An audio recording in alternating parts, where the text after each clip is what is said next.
Welcome to Quitting Made Real by Nicorette, the podcast bringing you real stories about breaking the smoking addiction. My name is Cynthia Loist, and I can honestly say that quitting smoking is one of the best things I ever did for myself. We have a wonderful lineup of guests, and they are each sharing their unique stories of how everyone affected by nicotine addiction can help make quitting real.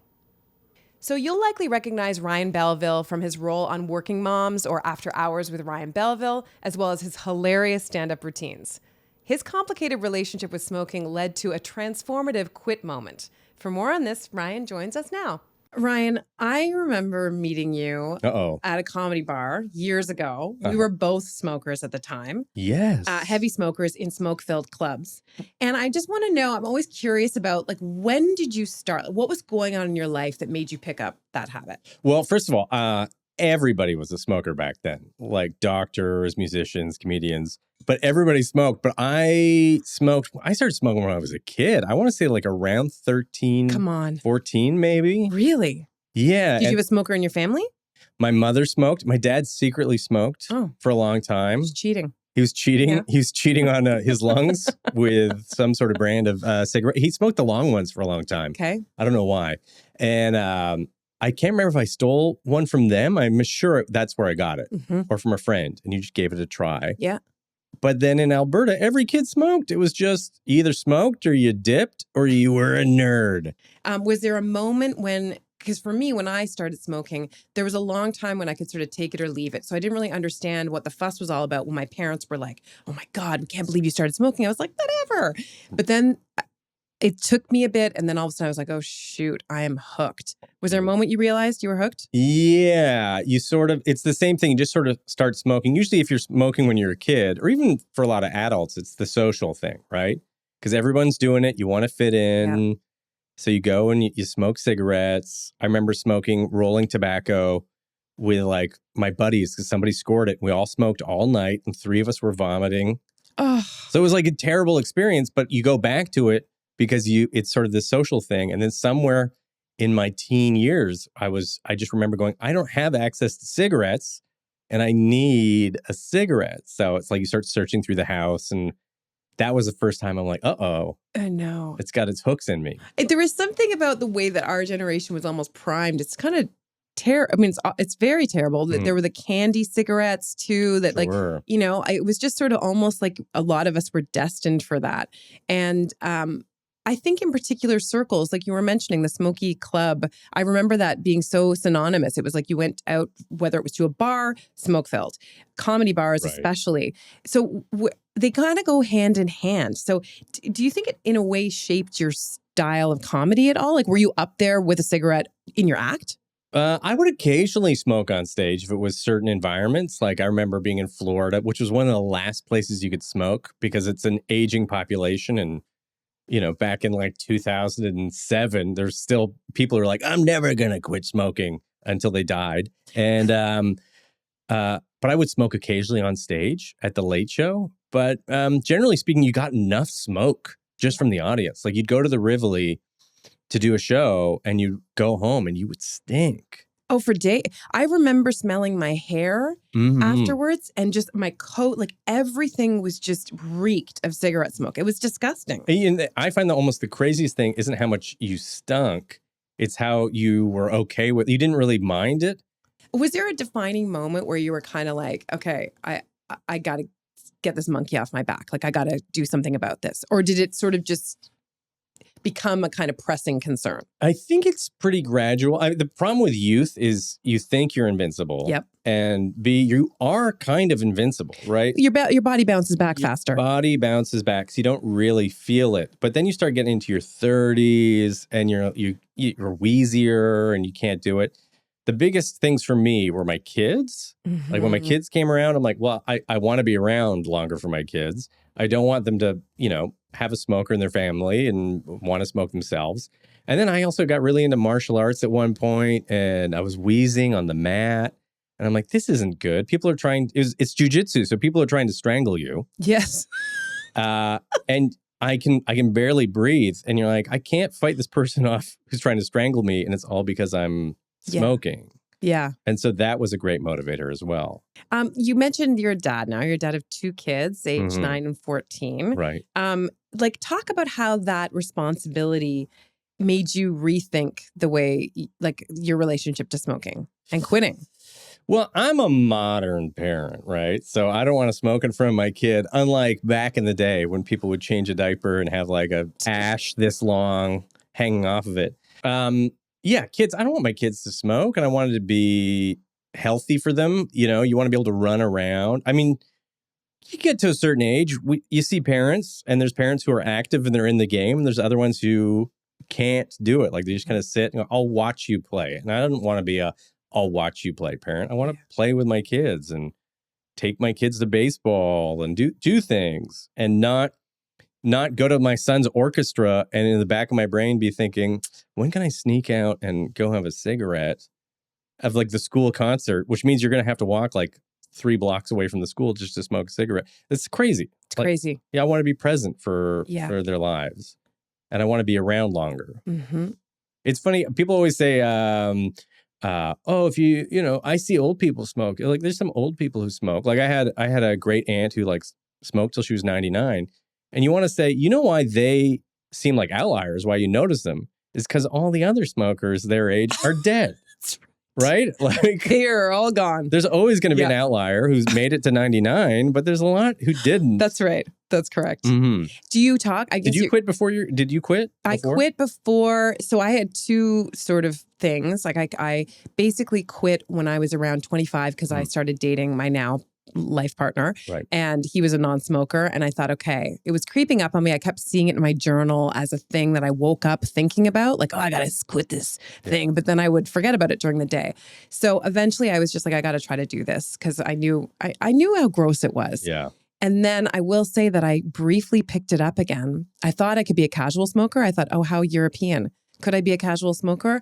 Maybe I can, but then I was hooked right again and I had to quit all over again.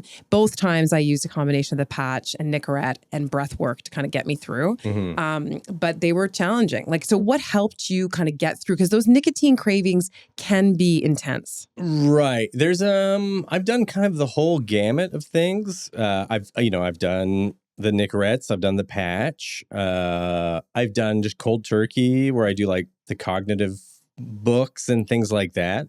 And I'm a big advocate of anything that can get you to stop smoking is good. Yeah. I don't care if you're doing jujitsu or yoga or like replacement therapy, whatever it is, just stop smoking. And if you cannot smoke for a week or 2 weeks or 3, you're going to notice such a huge difference right away. We'll talk about that for a minute, because I think when you're in the process of quitting smoking, it is so uncomfortable. It feels like it's never going to end, this discomfort. And yet it does. It passes, right? And these aids are so helpful. They were helpful for me just to kind of get past that initial stage. I found there's lots of different methods. I've tried everything. When you want to quit, you kind of end up trying everything. But I found either cold turkey or doing kind of weaning off with like the lozenge. I think the lozenge is my favorite. The gum, you start I'm so anxious when I'm quitting smoking, I chew really hard. But like that's my favorite one, I think. Yeah. I think it's just like almost like it's having tools in your tool belt, right? And for me, it was like daunting, the idea of just kind of going it alone. But it was like this combination of using a couple of like supports, like the gum for me was really helpful. And also then it's like switching that mindset. It's like, okay, I'm no longer allowing myself to do this pickup action. I really wanted to detach from the actual action of like lighting a cigarette, because there's something ritualized about that. Right. So instead it was like, okay, I got to try to like utilize these other things. And then really, I found it helpful to ignore all of the conversations out there that were saying, this is the hardest thing you're ever going to do in your life. This is the hardest thing. Like, I mean, now I've given birth. Like, give me a break. Quitting smoking is a walk in the park in many cases, right? Comparatively. I think it's also the belief that you can do it. Like, you use the tools, but also you can do this. It's not the hardest thing in the world that you will ever do at all. You know what's a lot harder than quitting smoking? Hauling your butt out in Canada when it's minus 30 in February. In Calgary. To go smoke 20 meters away from the door. Yeah. You're sitting there in a parka like, what am I doing? What are you doing? That's 1,000 times harder than quitting smoking. Yeah. But for some reason, you start to go, oh, you flip the narrative around like, no, this is the easier way. You're like, well, you realize you've been brainwashed to believe Absolutely. that. And I think that's by design. Mhm. Like, I would say that it's actually beneficial for cigarette companies to make you think you can't quit, right? Who does that Absolutely. benefit? Absolutely. Where did you start to notice the biggest differences? I do think that like the using the patch and like the gum was what I used, but that kind of took the edge off pretty quick. Yeah. And then I would kind of wean off of that. It really takes about like 3-4 days for the main addiction stuff to pass. And then it really takes, I found about 3 months. It was always in like threes. Like 3 is the first initial phase to get over the addiction. And then 3 weeks, you start to like build up some routines. Yep. And then about 3 months of like not smoking anymore, I'm not picking up a coffee and my brain's not going, you should be smoking with this. Yes. Like I've kind of broken that cycle a little bit. You got to break the ritual though. That is the most alluring thing is the ritual. Mm-hmm. The ritual tied with the addiction is like a very powerful thing. I did worry about drinking and smoking. Like that would set me off because your judgment goes down when you've been drinking. Yes. As any woman who's ever dated me knows. And I found that I wanted to test that. So I started drinking more. Like I was almost like, if I can't handle drinking and if I'm going to smoke, I got to learn how to drink without smoking. Yeah. But then I had something in my hand. So I got so drunk. Not good. For like months. Like every time I'd go out, I'd be like, yeah, I got a beer because I had to have something in my hand. Oh, right. Way drunker. Note to listeners, don't do this methodology. No. So there's got to be a fine line in there somewhere. Now I don't drink or smoke, but it's sort of that like. Yeah, figuring it out. You got to figure it out. Yeah. You got to figure it out. Can you remember any particularly funny or challenging moments during like times when you've been trying to quit? I mean, it's funny, like I remember lighting more than one cigarette once, like being out with friends and having a cigarette and I had one behind my ear. Like, and I put one behind my ear and I started lighting another one. And I realized I lit my hair on fire so I had 2 cigarettes on the go. And you're like, I'm not even paying attention to the cigarettes I'm smoking. No. But my son found an old pack of cigarettes not that long ago, like really old. And he found it in like a car because you'd hide them somewhere, especially when you're a parent, you'd hide them away and put them away. And he found these like, Dad, what are these? I'm like, well, you know what they are. My son's like super smart. He's way smarter than I am. I'm like, you know what it is. But like, no, I'm not smoking, but I had them there. He goes, okay, I just don't want you to die. I'm like, well, I would hope not. So that's interesting. Like, how are you talking? Because we know like cigarette smoking has kind of, I think, thankfully waned a little bit in the public consciousness, in the culture. Right. But we've seen sort of this novel nicotine, things like vapes. How are you talking to your kids about this? Well, we really try to hammer home that all of it's terrible. Like, don't even get started on it. I want to take a photo and show you smoking your electronic cigarette thing. It's not cooler. Yeah. There are people who are going to be listening who are on this journey and they may be struggling. Mm-hmm. And you have a lot of fans out there. Like, what are some messages that you'd like to send to those people who are listening right now? Oh, I mean, the number one thing is that you can do it. Like the only thing stopping you from quitting like right now is you. It really is. It's true. And we build up all these excuses like, oh, I got a lot going on right now, or I got stressful stuff. Like, spoiler alert, life is stressful. Yep. And there's a lot of people who never smoked before and they don't seem the need to light up every time stress shows up.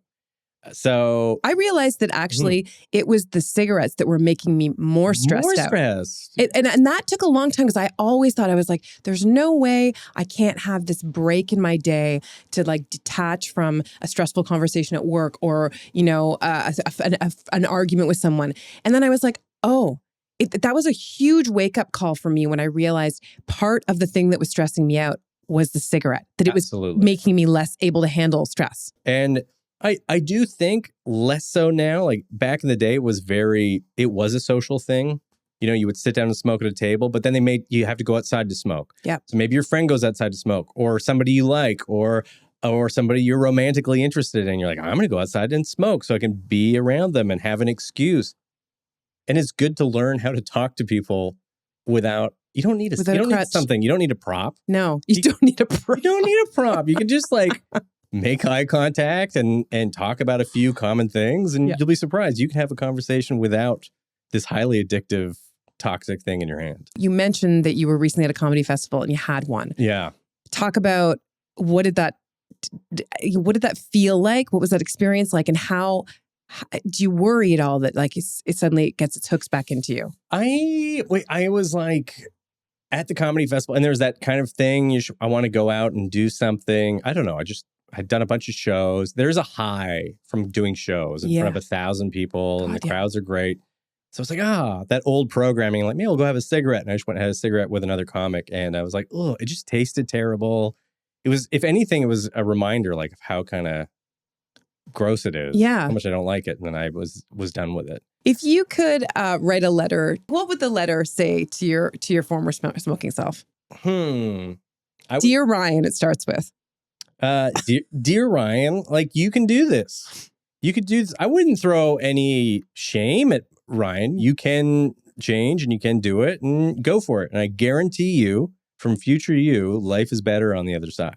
It's so true. Life is so much better on the other side. But no shame. There's a lot of reasons why, like, I started smoking, and you're not a bad person because you got addicted to smoking. You're not a bad parent. There's all these things, but you will be a better, healthier person. You'll be able to do more with your kids. You'll be more present in your relationships. You can, like, there's a lot of good things that come with it. So just don't worry about where you are, but focus on what you can do.